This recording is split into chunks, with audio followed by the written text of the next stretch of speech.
Huwag lalabas ng bahay dahil may multo.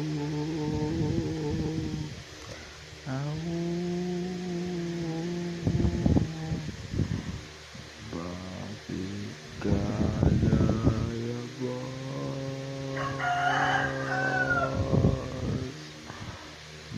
Madaling araw.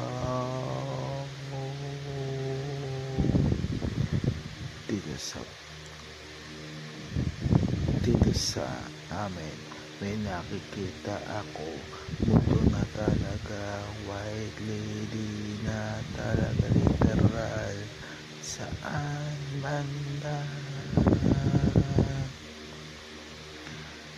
Sa 2nd Street at 4th Street, tumbukin mo lang yung mga yang sa gabing madaling araw. Pag walang tao, may multo na, literal na may multo. Pag ganito na,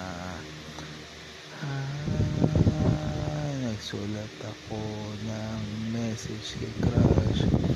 Akala ko hahabulin na ako ng mga to, sa 4th Street pa nakatira yung crush ko.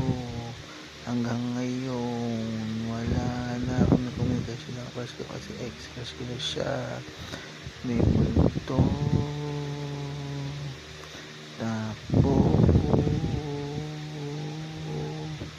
hindi ko na maintindihan bakit pag ganito nangyayari na. Huwag kang lalabas